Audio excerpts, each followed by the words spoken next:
Hey, what's up YouTube? I hope everybody's having a great day. Wanted to make an in-depth video on top 5 things that I write off on taxes for my rental properties. We are in this tax season and now's the time to get all your documents prepared, and wanted to go over those top 5 things where you can save some money on your taxes. Let's jump right into it. Before we get started, just a quick disclaimer. I'm not a public accountant. I'm not a tax advisor. I'm not a financial advisor. All the information I'm giving you, it's basically just out there for you to know. But I recommend everybody to seek professional advice, to seek those people who will be able to help you to do those taxes. But this is just information for you to know so that you might ask the correct question. Okay, let's start out with a very simple example here. Let's say we purchase our rental property, and we'll just say that this purchase price for this property was $100,000, and we rented this property for $1,000 per month, and our total gross annual income was $12,000. Okay, so what are the 5 ways that we can reduce the taxes on this $12,000? Okay, so right off the bat, the first one and the easiest one is to deduct our property taxes. These are the taxes that you pay to your county, to your city, and for the schools.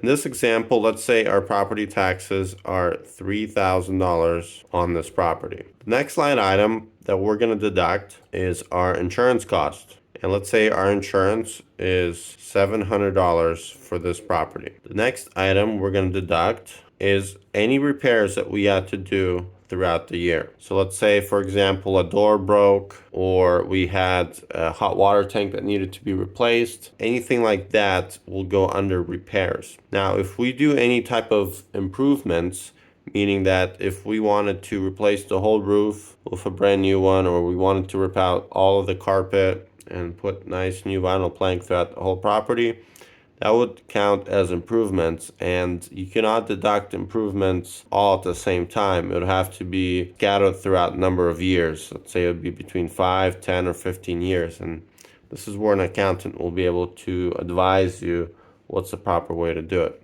Let's just say we spent $1,000 on repairs. The fourth item we're going to deduct is your mortgage interest. So we're going to assume that you financed this property. So let's just say that our interest will be somewhere around $3,000. Okay, now the fifth item that you're able to deduct, and this is a big one, and this is what's called depreciation. Now, depreciation is a term that the IRS uses.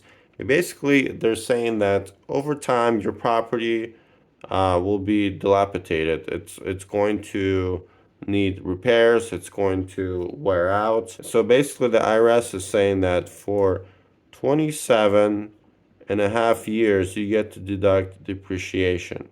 And how you calculate depreciation is you take your purchase price plus any type of initial repairs that you had, and then you got to figure out what portion of that purchase price is the price of the land. But a quick way to find that out is to go to your local tax assessment website, and it'll kind of give you the ratio between the cost of the land and the cost of the property. But typically land value is somewhere between 20 to 30%. So we'll just say we'll meet it somewhere in the middle. We'll say 25% of this purchase price was our land, and $75,000 was the building. So this is the number that you take, $75,000, and then you divide that by 27 and a half years. So we take 75,000 divided by 27 and a half, and that gets us to 2,727.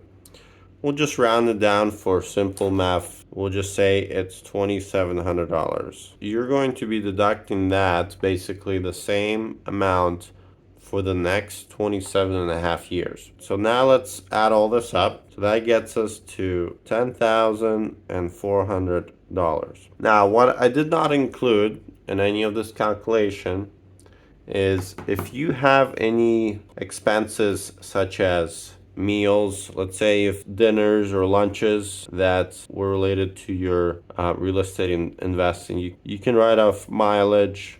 Basically, if you're traveling to the property, or let's say you're traveling to a local store to purchase something for the property, you want to keep track of all of those miles. You can also deduct things like your cell phone, computer, if you buy any tools, all those types of things, they're also deductible, which can reduce this tax burden. Okay, so that being said, we'll just say that we're going to subtract this 10,400 from 12,000.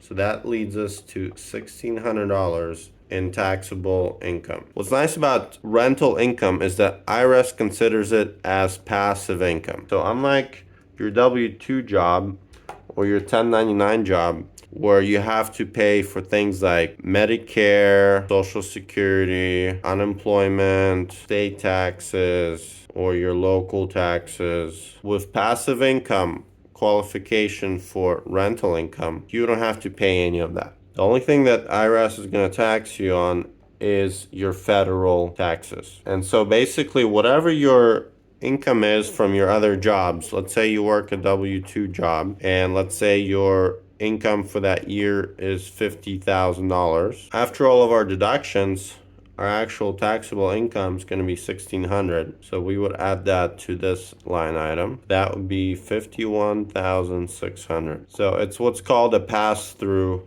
income. It just gets added on top of whatever your other income is. Okay, so I hope I was able to give you some ideas on ways that you can reduce your tax burden with your rental properties.